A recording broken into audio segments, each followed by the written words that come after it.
Okay, I think we're on here.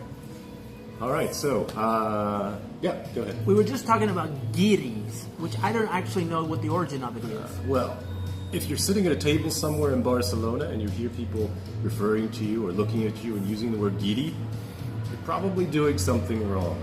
Okay, so guiri is basically the local term for gringo or foreigner. And what it is, it's a Spanish corruption of the phrase "where is," because when you're a tourist and you don't know where you're going, basically you're saying, where is this, where is this, where is the Sagrada Familia, etc. When the locals repeat it. Yeah, when the locals repeat it to each other, they say, oh, guiris, guiris, guiris. All these people say is guiris, guiris. So this is where the term guiri came from. Now, I don't know if that's in the Real Academia Española, but that's the origin I was given. So yeah, ways not to be a guiri, probably wait in line for 6 hours to take a shot of the inside of the Sagrada Familia that you can find in the gift shop. Better quality for half the price. So that's how I got into what I take pictures of, which is street art. Street art. So we're talking, I'm James Whalen. This is my best friend, Brian Reedy. We hang out every day and do this all the time. That's We're talking about street art and how to not be a guiri, not be a typical tourist. And Brian's an expert in this topic. Expert. But the reason I started taking pictures of street art is, well, what we were talking about before, you know? I mean, why would you fly all the way to this beautiful city just to take 100 pictures of the Sagrada Familia? The most photographed object in the city. Exactly. Yeah. One of the most Instagrammed objects in the world, I think, maybe next to the we talked about before, the Mona Lisa. You know? Right. So the good thing about street art is that it's ephemeral, so that means that if you find some interesting piece of street art, in a matter of hours or days, it could be gone. So it's like a living object. Exactly, in that sense, yeah, because it's a gallery, but there's no security guards, there's no alarms. So if somebody wants to spray over it or add something to it, then it's changed. What you have is a piece of it that's no longer there and never will be there. So you're actually getting something that's sort of living in a sense. Got it. Right? Dynamic. What I was thinking was we're just trying to give everything we've got from years and years of living in Barcelona. Yeah. You're an expert in graffiti. I'm learning from you. Mm-hmm. But I was trying to think is what can we tell people about where you should go to see a massive representation of street art? What kind of direction could we give them? Well, if you don't know the city that well, the best places to go are, and you can probably put this in the comments in the for the video. Down below. Yeah, there's a project called the Murs Lliures, which is Catalan for free walls, and it's an initiative that has the blessings of the city, where they have certain walls where people can reserve a time and paint murals there without worrying about the police coming. It's organized and set up. It's organized and set up. It's permitted, so a lot of street art purists would say, well, that's not really street art. It's got to be edgy. Street art has to be done by night, and you have to always think about the cops coming.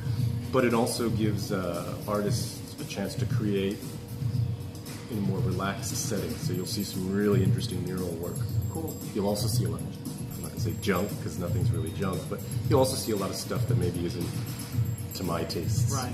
So to speak. So what were the places you mentioned? There were like three places that you mentioned earlier. Very close to here is the Parc de las Tres Xemeneies, which is the in parallel. Right down here. Yeah, it's right next to the Apollo Theater in parallel. And that whole area is sort of skate park, so it's got that whole urban culture vibe to it. Other places you can find, the other place I can think of is near the Forum, which is on the other end of the city. Way out up the coast a bit. On the other end of Diagonal. So if you go to the Park Forum, there's a big sort of amphitheater there, and there are 4 sort of rotating murals that you'll find there. Okay, and that's all part of the authorized? That's authorized. I don't know if it's a part of the same project. Okay. I just discovered this recently. And then there's another one that's a little further away. I can't remember what it's called, but I'll put it in the comments. And that's another Murs Lliures project. Okay. Other things you can do is just walk around the old city. Okay. And you might find some things. I saw some things just on the way here. Right. I saw a little gizmo from Gremlins on an electrical box. You bump into stuff here. Yeah. You just have to keep your eyes open. So. What about some, if we were going to just throw out there, I'm new to this whole topic, high points or highlights or famous projects, famous pieces that are around right now? I guess things are always moving, but is there anything? There's a couple interesting artists. There's one called Axe Colors. X Color. Axe. Okay. Axe Colors. You can find him on Instagram, and he does these sort of really cool murals of like famous people from TV shows. He did the guy from Breaking Bad. He has one called. Cool. He has a really big one of Bjork in the Parker Forum. There's TV Boy, who makes the news the most now because he does what are called paste ups. Okay. So it's a piece of art he puts on a piece of paper, and then he uses wheat paste to paste it up. And he does that sort of clandestinely. It's the kind of thing he sets up at home and he brings it out Yep. and puts on. And he does it in the middle of the night, usually sort of So it's 4 or all 5 in the authentic, it's morning. edgy. Takes a video of it, usually puts it on Twitter. His most recent one was, I think, a mural of Franco. Okay. So I think that lasted about a day. Okay, so these are things that come and go. They're powerful, shocking, they get pulled down. Yep, because offends somebody, somebody doesn't like it, so he was making fun of Franco. And there's still a few Franco fans left around, so they're dying off, but there's still a few. And somebody took it down. Yeah. He does a lot. I think he's into Football Club Barca, so he did Messi. He did one of Gaudi. Don't call Barcelona Barca, by the way. Barca is the football club, not the city. That's true. And Barca, by the way, is a boat. Barca is the football club. I say that Barca is the local sports team and religion. Yeah.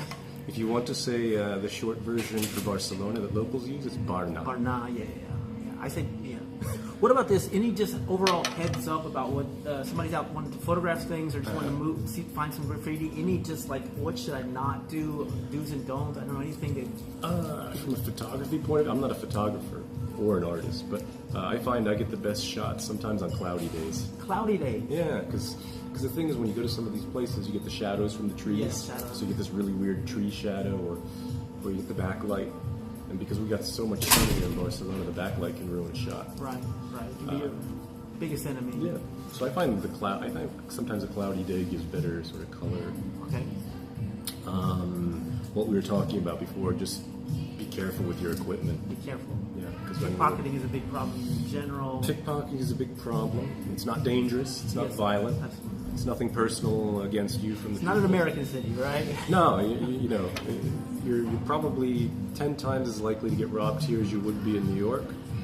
But in New York, if you get robbed, you're 10 times more likely to die in the process. Yeah, I want to second that. I mean, everybody's hearing about pickpockets, but I don't think I've ever heard of any violent crime in Barcelona. It must happen somewhere, but you never hear about it.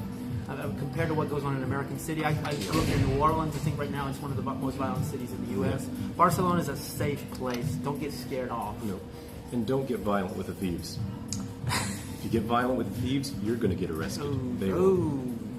Never thought about that. They're going to turn you into the cops because they know the laws. If they steal something less than 300, it's not a felony. These guys are experts. Yeah, it's not a felony, so they get a ticket and they get out. Walk away.